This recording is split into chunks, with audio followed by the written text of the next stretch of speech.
This is ARRL Audio News, your weekly summary of news highlights from the world of amateur radio. If you retransmit audio news through a repeater, listen for the Morse code K character, followed by 4 seconds of silence. That's your cue to stop transmitting so that your repeater timer can reset. I'm John Ross, KD&IDJ, and this is the ARRL Audio News for Friday, March 20th, 2026. The worlds of amateur radio and ionospheric science came together once again on March 14th and 15th at the 9th Annual HamSci Workshop. This year, HamSci 2026 was hosted by ARRL and held at Central Connecticut State University, just minutes away from ARRL headquarters in Newington, Connecticut.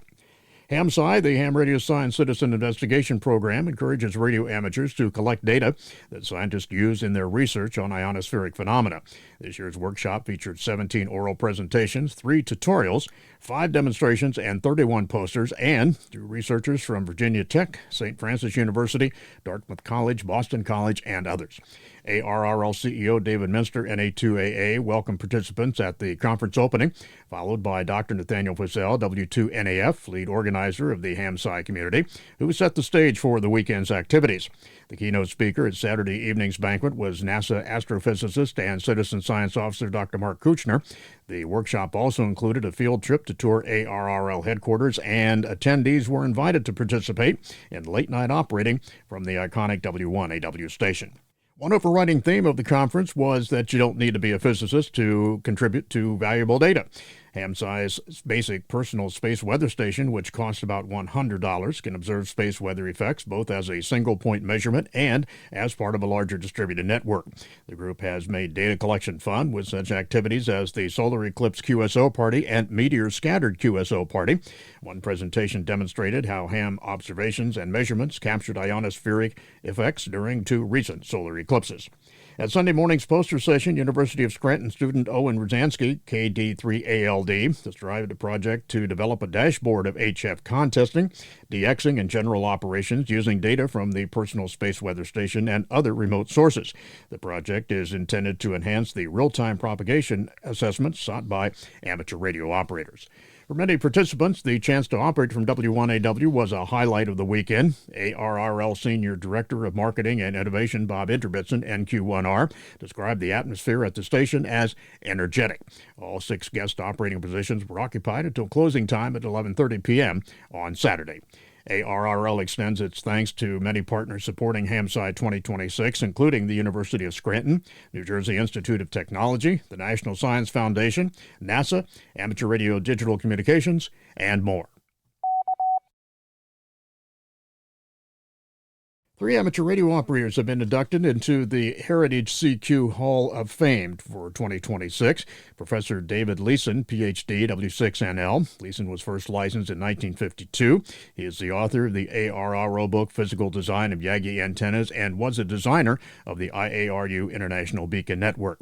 Richard Dean Straw, N6BV, now a silent key, a renowned antenna expert. Straw was part of a Navy project in the early 1990s to measure HF dipole and vertical antennas in front of a hill, on top of a hill, and behind a hill in Utah. And Dr. Jose Otis Vincenz, NP4G, first licensed at the age of 16. Otis, known to his friends and fellow operators on the air as NP4G. You can read more about the 2026 inductees at arrl.org. George Jacobs, W3ASK, an icon in the world of amateur radio and shortwave broadcasting, passed away last July. Jacobs, a World War II veteran and ARRL Life member, was perhaps best known to hams as CQ Magazine's propagation editor for more than 50 years, from early 1951 until the end of 2001. Former CQ editor Rich Moseson, W2VU, recalled that George's primary goal throughout his tenure as propagation editor was to make ionospheric science understandable to the average ham and to relate what we now call space weather to the conditions that amateurs might expect on the bands. A founding member of the National Association of Shortwave Broadcasters, Jacobs continued to work in the field as a private consultant until his passing on July 3, 2025, just days short of his 101st birthday. A high school teacher in New York City, with the help from the ARRL Teachers Institute on Wireless Technology, TI, has successfully licensed nearly 700 students in the past 2 years as part of a wide-ranging program that is teaching students in 2 schools that radio today is a central part of just about everything. On March 12th, ARRL Director of Education and Learning Steve Goodgame, K5ATA, and Hudson Division Director Ed Wilson, N2XDD, traveled to Staten Island Technical High School to help lead teacher Everton Enriquez, KD2ZZT, administer license exams to 143 students, resulting in 131 new hams and 14 upgrades. Goodgame says Staten Island Technical High School is donor-funded Teachers Institute's first model school, which makes it eligible for additional resources and equipment. He notes that the school was the site of a TI session last year and will host another one this year.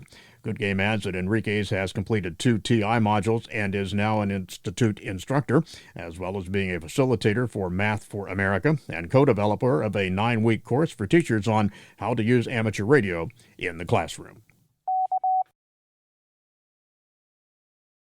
ARRL is seeking talented individuals to join our team and help advance amateur radio service. We are currently hiring for several impactful positions: RFI lab engineer, W1AW station manager, public relations and outreach manager. Also additional openings for awards program supervisor, development associate, IT support specialist, logbook of the world support associate, and membership manager. We value in-person collaboration, and these roles are 100% on-site at our headquarters in Newington, Connecticut. Full details may be found on the ARRL HR webpage at www.arrl.org/careers. The Hurricane WatchNet HWN is seeking net control operators. Among the criteria sought from operators and stations are those who are located in central and western regions of the U.S., Canada, Central America, and the Caribbean, and available for overnight operations midnight to 7:30 a.m. Eastern Time. Bilingual operators, Spanish and English or French Creole and English, are especially encouraged to apply because net control stations must manage stations across a wide geographic area during difficult propagation conditions. Having a well-equipped amateur station is highly beneficial. A tower-mounted beam antenna for 20 meters, reliable 20 and 40-meter HF capability, amplifier capability for strong, consistent signals, reliable internet connectivity, as net control stations coordinate through the HWN internal chat system during activations, and operators willing to make themselves available when hurricanes threaten. As HWN marks 62 hurricane seasons of watching, preparing, and activating wherever hurricanes threaten and whenever hurricanes threaten land in the Atlantic Basin, it is preparing for the 2026 Atlantic hurricane season, which forecasters suggest could once again be an above-average season. Amateur radio operators interested in training to become an HWN net control operator for the Hurricane Watch can learn more by visiting the net's website, www.hwn.org.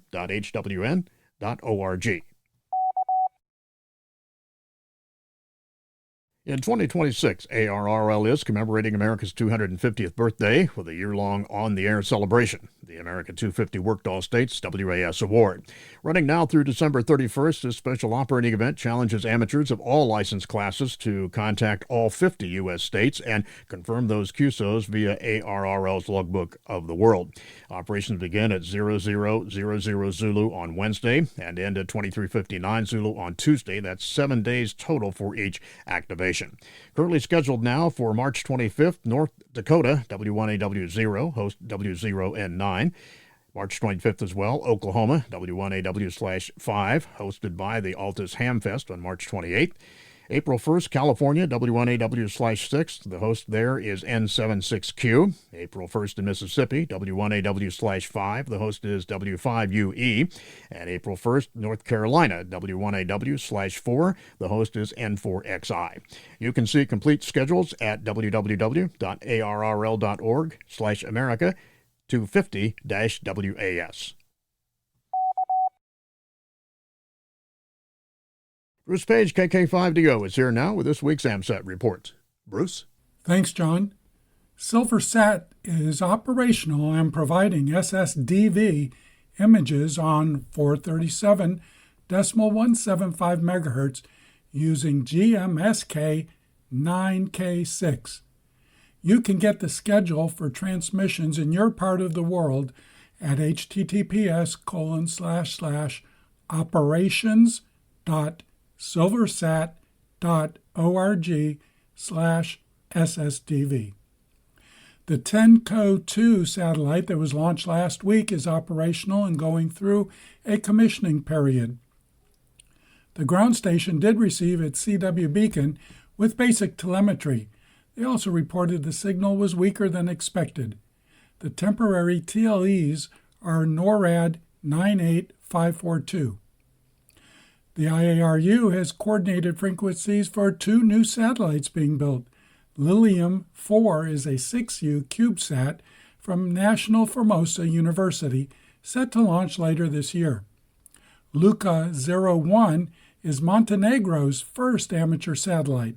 A timeline for launch of this 1U CubeSat has not been set, but will launch from Roscosmos. For George, W3ASK, may your sunspots be forever favorable. This is Bruce Page, KK5DO. Back to you, John.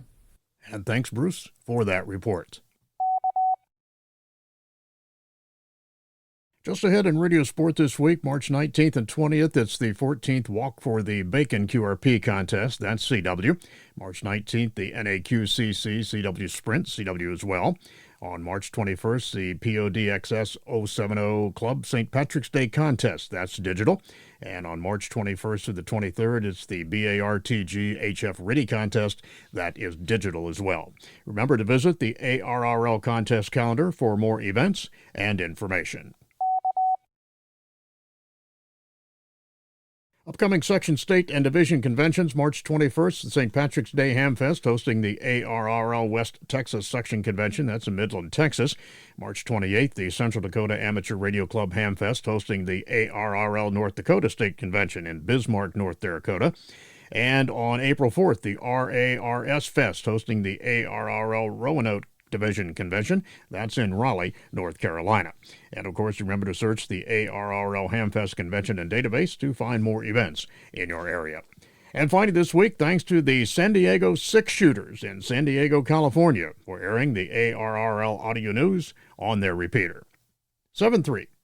And that concludes ARRL Audio News for this week. Our thanks to all contributors to this week's report. ARRL Audio News is produced by the American Radio Relay League, the National Association for Amateur Radio. For more information on amateur radio or the ARRL, visit us on the web at arrl.org. You can also find us on Facebook and Twitter by searching for ARRL. If you have a question or comment about ARRL Audio News, email us at audionews@arrl.org. This program is copyright ARRL, all rights reserved. 73, and thanks for listening.